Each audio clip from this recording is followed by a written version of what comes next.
middle name is technical difficulties. Yes. So what's up, ladies and gentlemen? Welcome back to 15 Good Minutes. Coach B here. LB, talk to me, buddy. How you doing this week, man? I'm doing well. Cold, but I'm good. Excellent. Charles, how are you, guy? And I'm just so wonderfully excellent. I can't stand itself. Can't stand it.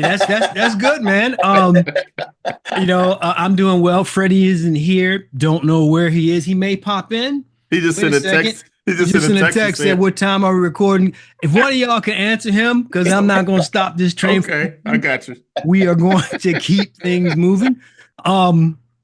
So this weekend we got a really fast turnaround. As we're recording this is going to be up and online in the next hour because this weekend is starting the NFL Divisional playoffs. So I'm gonna jump right in here and I'm gonna ask you first, Charles. Of these games that we're going to see this weekend, is there one that intrigues you, and is there one that you are most looking forward to? And they can be the same. I am most intrigued by the Commanders and Lions game. And why is that? The Commanders have been just playing well. And if they're in it, right at the end, right, they may have a shot to win this thing, to win that game. So, but the one I'm looking forward to looking at is the Bills and the Ravens. Why? Right? Why that one? I want to see Lamar do well. I want to see Baltimore go all the way. He is. You can tell that over the last what's it been 5 years now. The guy's just put into work. He's put into work. He has literally. You can see every year how he has improved, right? And this is with him already winning 2 MVPs, right? And I still think he can still improve more, which is totally scary. Scary all by itself. So those are my two. So,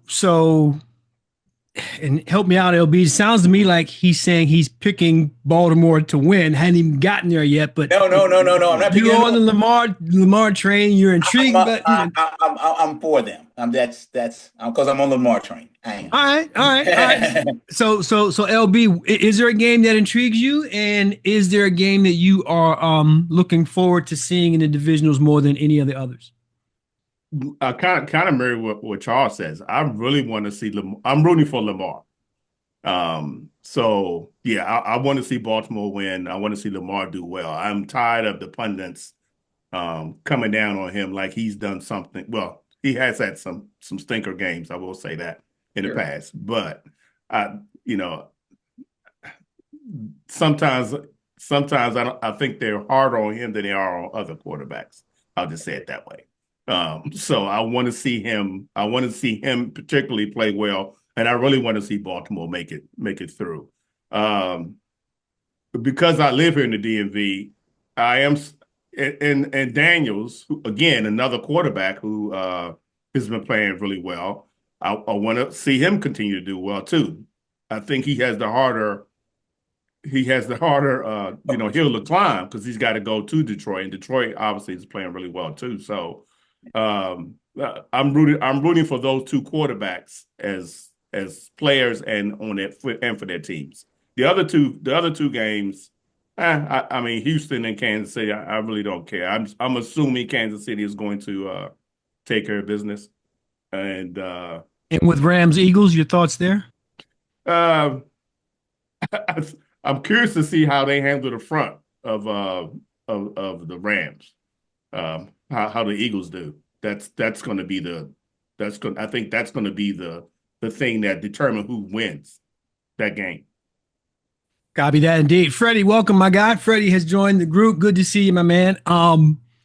Where we're starting off, Freddie, is we're talking about obviously the divisional playoffs that are happening in a matter of hours. But hold on, I'm sorry, Coach. I mean to cut you off, but before you get to that, can we ask Freddie how his trip was? To where? Oh, that trip. Yeah, we're going to get to that. Oh, okay. We're going to get to that. We don't want to start him off on a bad note, right?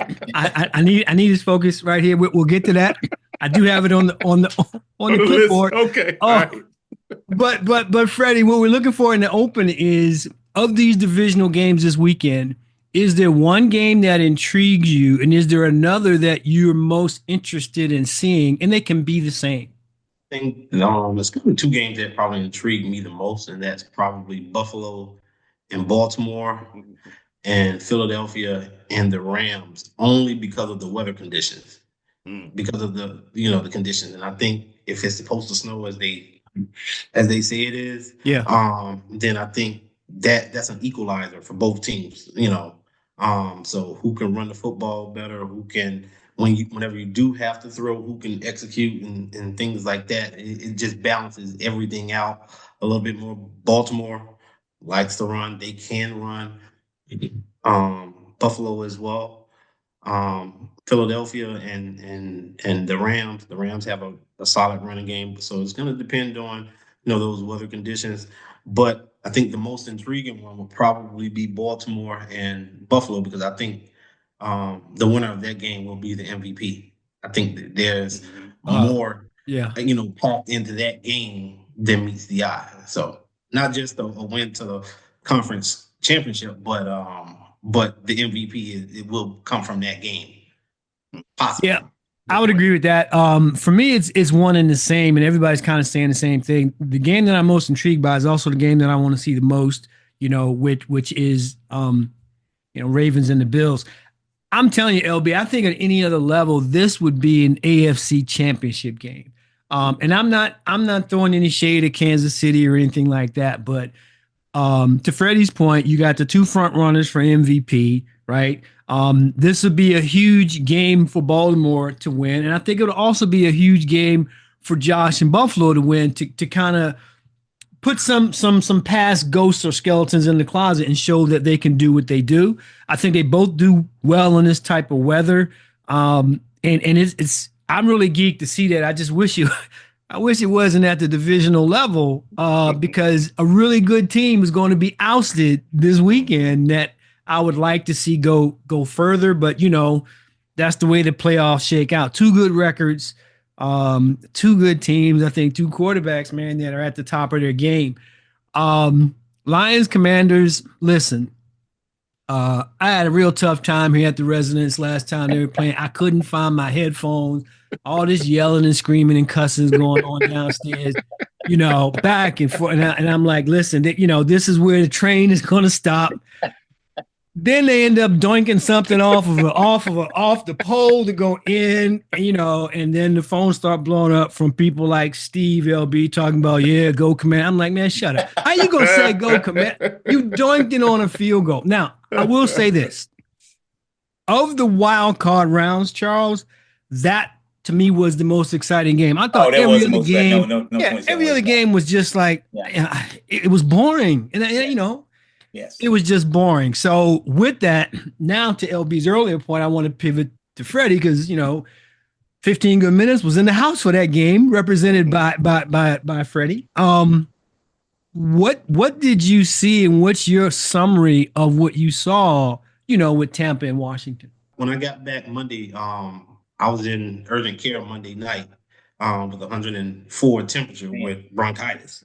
So wow. Today is the first day that I'm actually feeling like myself. But welcome back, man. Yeah, glad you're doing better. Better, absolutely. But when I looked at the game, watching the game and everything, Washington, they didn't do anything spectacular. Right. I think I give them an A+ for scouting Tampa and having a great game plan. If you look at the stats, and I don't look at games like the casual fan, they'll look at it and they'll see the score. We won or we lost or whatever. I look beyond the score and I look at the stats, and also obviously watching it live in person. Washington, their game plan, they knew they weren't going to run up and down the field on Tampa, so they stretched them out. They played keep away, took what they gave. And I give Jaden credit. I give Kingsbury credit. They did what they needed to do to keep the chains moving and to keep the ball away from Tampa. One thing that really stood out to me in the end is when Tampa was going for it was about to go for it on 4th and 1. There was some sort of miscommunication with the snap count, and they went for it, and so then they ended up punting. I personally, I would have went for it anyways, because if you go for it and you don't get it, you give the Commanders the ball right there with a short field, as opposed to punting it all the way back. And what did they come down and do? Mm-hmm. Dink, dunk, spread Right. you out, Yeah. yada yada, kick a field goal. Use At up all the least, clock. Mm-hmm. That's you the know, thing, LB. and- They manage that clock really well on that possession. and you got to give Washington credit for that. They didn't do, to me, they didn't do anything, but not taking anything away from them. But they didn't do anything special. They executed their game plan better, and they were victorious. Period. Point blank. I kind of think that one of the things they actually did do really, really well, and I thought was the key to the game, their defensive adjustment in the second half on Tampa Bay's receiver Evans. They were going one-on-one with him in the first half, and he was killing them. And in the second half, they double teamed him, and he only got one catch, right? And it made it difficult for Baker to. Are you talking about for Evans? For Evans, yes.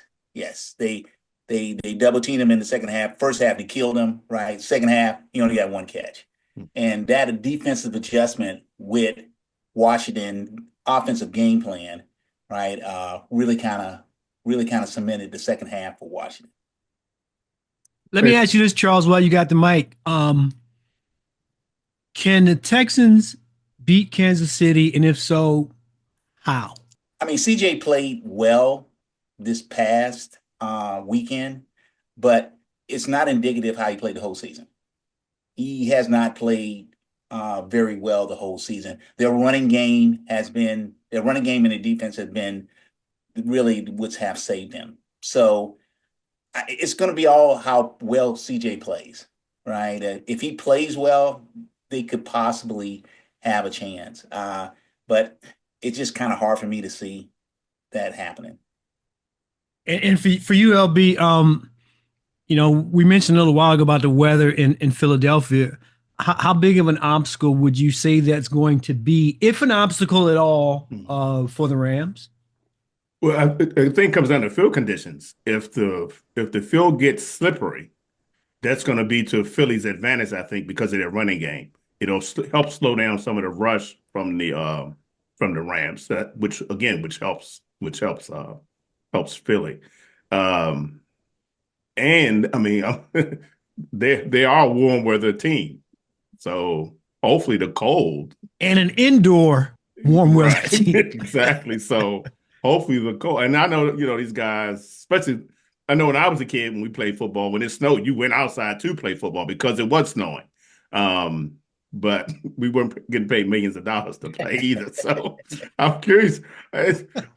Those, if there's going to be a playoff game to watch, that'll be the one to watch because of the weather and the snow and the field conditions. And if I remember, is that a turf field? I think that's grass, isn't it? At least it used to grass. I think it's grass, right? Yeah. Just a regular, yeah. It is. I think it's so it gets sloppy and slippery. Oh, it could be hilarious. It could be one of those classic NFL games to watch. Yeah, especially I think if it's close, it can go either way. Honestly, a question for LB. LB, and this is kind of the way I see it. But do you believe that the Rams, out of all the teams in the playoffs, they're the one team that probably could go one-dimensional and still probably win? I'm gonna be honest with you. I haven't seen them play, so I really can't speak to it. To be honest with you. Well, what do you mean by one-dimensional, though, Charles? They're not one-dimensional, right? That's what I'm thinking too. They're a running and passing team, but could they just if the running game wasn't working and they had to strictly go to just one-dimensional being a passing team, could they still win? Now, this is barring the weather, right? Could they do it? And I was thinking that basically of all the teams that are in the playoffs, right, they're the one team that probably, if you sat down and run a game, right, could they still beat you with the pass? You think they could or they could not? I think they can because of all the weapons they got. Right, they have a lot of weapons, right, and I think they could. They could, and actually, I think their passing game could loosen up and have them make the running game more effective at the end of the game. That's, but again, LB and Freddie both said it. The weather is going to play probably a big factor in that game. Right. And so, and last question I have is for you, Freddie. The Lions are favored by like, I think 10 and a half. Do the Commanders have a shot, or is this just the end of a really good season for a team that just hasn't gotten this far since, I want to say, 2005? Of course, they have a shot. They made it here. I don't think that they're a fluke team. That they made it here. They won 12 games thus far. They're not a fluke team. They have a shot. I wouldn't expect. I wouldn't bet on them to win, but they definitely have a shot. That's understandable. Yeah. So I mean, if for me, I think somebody on the Detroit staff said it best. You just don't want to let them hang around, them being Washington. You don't want to get into a one possession game no matter what, because the cardiac Commanders will find a way to stretch you out, as they've done several times. I believe, though, and again, lifelong Washington fan, so don't hate me for this, but I don't think you can continue to get down and play from behind against really good teams. And I think Detroit is a really good team. I think they had some challenges with injuries on defense. Fair enough. But I think for Washington to have a shot, they got to score 30 or more. I think you don't believe they can do that? You don't believe they can do that? I don't know. And thanks. I'm afraid of that. I don't think they can score 30. Right. I think that's the number, though. I think that's what they got to hit, Freddie, because you got to balance the attack offensively from Detroit. Numbers are going to get put up.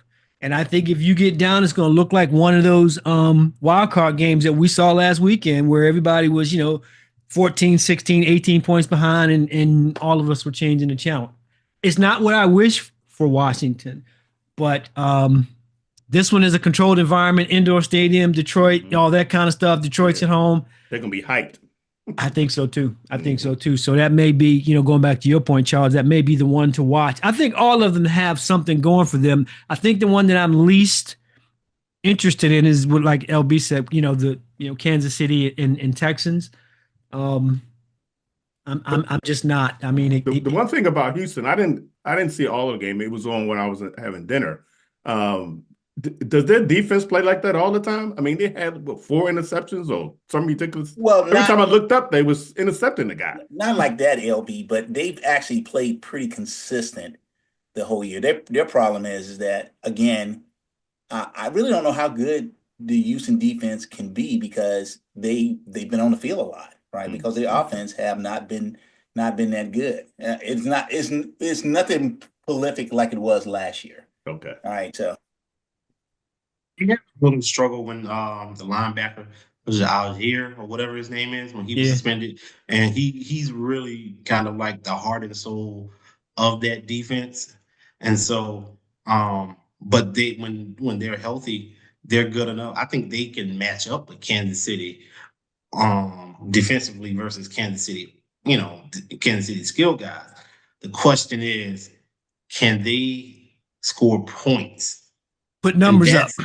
Can they? And that's the thing. You don't know, what they're going to do offensively week to week, Yeah, I'm with it. So, I mean, hey, that's kind of all we got. And I think there's some, I've been using the word intriguing all day because I think a lot of this stuff really is intriguing, Saturday, your first game, Texans at the Chiefs, followed by the Commanders at the Lions, and then Sunday, Rams at the Eagles, and your nightcap is going to be Ravens at Buffalo. I don't know if anybody has anything better to do with those, but I would recommend that you tune in. Every now and again, the NFL does some good stuff, and I think all these games are going to be good, and it's going to help shape up what we see on January 26th once that's said and done. So that's all we got time for today. Before we buzz out, let me see if the guys have something to say. Charles, I'm starting with you, buddy. You got anything to say today? I'm glad it's a new year. Right. and hopefully, the new year will bring good things for everyone on that panel. LB, how about you, buddy? You got something to say? Yes, I'll try and make it fast. People, just say thank you. When somebody does something nice to you or for you, just say thank you. It goes a long way. Trust me. I could go to a long diatribe about that, but I'm not. I'm just going to say, just say thank you. And I'm going to say amen. How about you, Freddie? You got something to say today? Anybody hear Freddie? I can't hear him. No, he didn't say that. Oh, okay. All Here he is. right. Right. And I got nothing to say as well either, other than say, hey, hope you guys are having to Charles's point, a great start to your new year. And that hopefully everything for you and yours is going well. Freddie, get healthy, right? Yeah, Rest better, up. man. Don't try to do too much. Do that, brother. And we will see you guys next week on 15 Good Minutes. We're out.